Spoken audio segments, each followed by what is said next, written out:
Good morning সবাইকে। সকাল সকাল এক্সারসাইজ করে নিলাম, এক্সারসাইজ কমপ্লিট হয়ে গেল। 1 আওয়ার এক্সারসাইজ আমি ডেলি করি। কোনো দিন বেলি ফ্যাটের, কোনো দিন লেগের করি, বা কোনো দিন শোল্ডার করি, কোনো দিন ব্যাকের করি। বিভিন্ন রকমের এক্সারসাইজ আপনারা ঘুরিয়ে ঘুরিয়ে করবেন।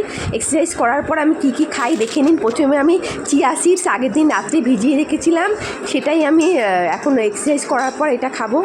চিয়া সিডসে প্রচুর পরিমাণের প্রোটিন রয়েছে আর ফাইবারও রয়েছে। চিয়া সিডসটা আমি ভালো করে গুলে নিয়ে সেটাই 1 গ্লাস খাবো। এক্সারসাইজ করার পরে কিন্তু খুব এক্সারসাইজ করেছেন বলে থালা সাজিয়ে খাবার নিয়ে বসে পড়বেন না যে খুব খেতে হবে।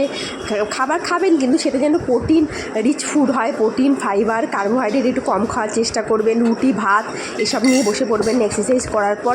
তারপরে আমি ড্রাই ফ্রুটস আগের দিন ভিজিয়ে রেখেছিলাম, সেটা কিছুটা খাবো। ওয়ালনাট, আলমন্ড, কিশমিশ এর মধ্যে রয়েছে এটা। আর আমি এটা ছোলাটাকে স্পাউট করে নিয়েছিলাম, জার্মিনেট করে নিয়েছিলাম। এই ছোলাটা প্রচুর পরিমাণে প্রোটিন রয়েছে। এইসব খেলেই দেখবেন পেটটা অনেক ভরে গেছে, তখন আর আপনার রুটি ভাত বা হেভি কিছু খাবার কোনো দরকার নেই। যে মানে অল্প খাবেন কিন্তু সেটা যেন সলিড হয়, সেটা যেন প্রোটিন রিচ ফুড হয়। দেখুন ফল, আমার হাজব্যান্ড এক্সারসাইজ করতে করতে ফল নিয়ে নিয়েছে, ফল খেতে খেতে এক্সারসাইজ করছে, ওটাও করতে পারেন। পেটে ফল খেলে সুগারটা একটু বেড়ে যাওয়ার সম্ভাবনা থাকে।